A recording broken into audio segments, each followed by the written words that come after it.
अस्सलामुअलैकुम फ्रेंड्स, ये मेरा यूट्यूब चैनल है और आप इसे प्लीज़ ज़रूर सब्सक्राइब कीजिएगा। आज का जो हमारा टॉपिक है जिस पे हमने आज डिस्कशन करनी है वो बेसिकली है osmoregulation in marine teleostei. Marine में रहने वाली फ़िशेस जिनको हम टीलोस्टाई कहते हैं, हमने आज उससे स्टडी करना है। चलें जी, हम अब फर्दर विदाउट टाइम वेस्ट किए अपने जो है टॉपिक की तरफ चलते हैं। ऑस्मो रेगुलेशन बताई गई है और उसकी टाइप्स बताई गई हैं। सबसे पहले जी, osmo mean water, regulation mean maintain करना। तो ऑस्मो रेगुलेशन जो है बेसिकली वाटर और सॉल्ट के मेंटेन करने को कहते हैं एनिमल बॉडी के अंदर। एनिमल बॉडी के अंदर जब भी वाटर और सॉल्ट मेंटेन होगा तो हम उसे ऑस्मो रेगुलेशन कहेंगे। ऑस्मो रेगुलेटर्स इसकी टाइप है और दूसरी सेकंड टाइप है इसकी ऑस्मो कन्फर्मर्स। ऑस्मो रेगुलेटर्स ऐसे एनिमल जो अपना इंटरनल बॉडी टेम्परेचर, अपने इंटरनल वाटर और सॉल्ट का बैलेंस जो है बाहर वाले इन्वायरमेंट के मुताबिक ढाल लेते हैं, तो हम उन्हें कहते हैं ये हमारे पास ऑस्मो रेगुलेटर्स हैं। ये अपने इंटरनल बॉडी टेम्परेचर को बाहर के जो है एक्सटर्नल इन्वायरमेंट के मुताबिक ढाल लेते हैं। अगर मैं इसकी आपको एग्जांपल दे दूं तो वो ह्यूमन है। अब ह्यूमन जो है अपना इंटरनल बॉडी टेम्परेचर इनका 37 होता है। ये हर सूरत में उसको मेंटेन कर लेते हैं अपना 37 डिग्री पे। अगर बहुत ज़्यादा गर्मी हो तब भी इनका अंदरूनी बॉडी टेम्परेचर 37 ही रहता है। बहुत ज़्यादा ठंड हो तब भी इनका इंटरनल बॉडी टेम्परेचर 37 ही रहता है। तो ये अपनी जो है इन्वायरमेंट के अकॉर्डिंगली उसको रेगुलेट कर लेते हैं। सेकेंडली हमारे पास आते हैं osmoconformers, animal which can't maintain their internal body temperature according to external environment. ऐसे जो है एनिमल्स जो अपने इंटरनल बॉडी टेम्परेचर को एक्सटर्नल के अकॉर्डिंग अडाप्ट नहीं कर पाते, तो हम उन्हें कह देते हैं ये ऑस्मो कन्फर्मर्स है।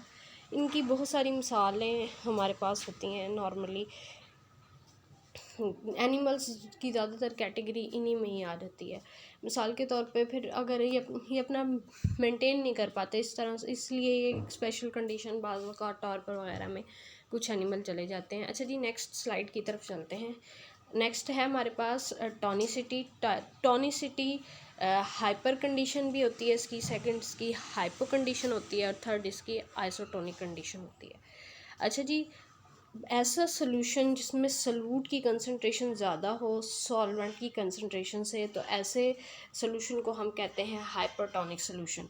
इसमें सॉल्यूट की कंसंट्रेशन ज़्यादा है, सॉल्वेंट की कम है। ठीक है, नेक्स्ट पे आता है हाइपोटोनिक जो है सोल्यूशन। ऐसा सोल्यूशन जिसके अंदर सोल्यूट कम हो, सॉल्वेंट की मिकदार ज़्यादा हो, तो उसे हम कहते हैं जी ये हाइपोटोनिक कंडीशन है।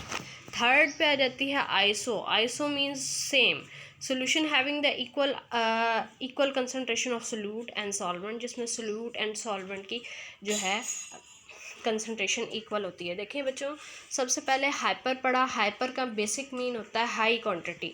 तो हाई क्वांटिटी इसमें हमारे पास सॉल्यूट की मौजूद थी। सेकंड पे हमने हाइपो पढ़ा। हाइपो मीन्स लेस, तो आप देख सकते हैं इसमें सॉल्यूट की क्वांटिटी लेस थी। आइसो मीन्स सेम, इसमें जो है इन दोनों की यानी सॉल्वेंट और सॉल्ट की कंसंट्रेशन इक्वल थी। अच्छा जी, अब हम बेसिक अपने टॉपिक की तरफ आ जाते हैं जो कि टीलोस्टाई है। हमने इसकी मेजर पढ़नी है क्लासिफिकेशन। क्लासिफिकेशन इसकी, किंगडम इसका एनिमिलिया है, फाइलम इसकी कॉर्डेटा है, क्लास इसकी एक्टिनोप्टेरिजी है, सब क्लास में इसकी नियोप्टेरिजी आ जाती है और इंफ्रा क्लास है इसकी टीलोस्टाई। अच्छा जी, टीलोस्टाई एंड देयर जनरल कैरेक्टर्स। पहले हम इसका थोड़ा सा जनरल सा ओवरव्यू ले लेते हैं टीलोस्टाई का। Teleostei is derive from the word teleos and osteons. Teleostei एक दो वर्ड से मिलके बना है, जिसके फर्स्ट वर्ड का मतलब है टीलियोज मीन इंटायर, ओस्टियोन मीन बोन्स, यानी इसका पूरा स्ट्रक्चर इंटायर बोन है। इसका मकसद अगर हम देखूं तो टीलोस्टाई मीन इंटायर बोन। अच्छा जी, इसके अंदर 300 स्पीशी आ जाती हैं। एग्जांपल उसने दी हुई है क्रैब की, ब्रीच की, ब्रास की, ट्रॉट की और कैटफिश की। ये एक डाइवर्स ग्रुप से बिलोंग करते हैं जिसे हम कहते हैं rayfin fishes. Teleo teleosta is a group of bony fishes found in marine and fresh water. Teleostei जो कि जिन्हें हम बेसिकली बोनी फिशेज भी कहते हैं, वो मरीन में और फ्रेश वाटर में हमारे पास पाई जाती हैं। अच्छा जी, अब हम इसके एक्सक्रीटरी ऑर्गन्स की फ़िशेज़ के अंदर पढ़ते हैं। मतलब मेजर सभी को पता होता है कि किसी भी फ़िश के अंदर एक्सक्रीटरी ऑर्गन क्या हो सकता है, गिल्स हो सकती हैं, उसका एक्सक्रीटरी ऑर्गन यूरिन के थ्रू हो सकता है, और जो है किडनी भी बेसिकली हमारे पास एक्सक्रीटरी ऑर्गन होते हैं। आए चलें इसकी डिटेल देखते हैं। They have gills through which extra salt is remove from their body. Extra salts को ये अपने गिल्स के थ्रू ही रिमूव कर देते हैं। They have excretory glands in their body. इनके अंदर बहुत ज़्यादा एक्सक्रीटरी ग्लैंड्स पाए जाते हैं। They have kidneys which produce concentrated urine.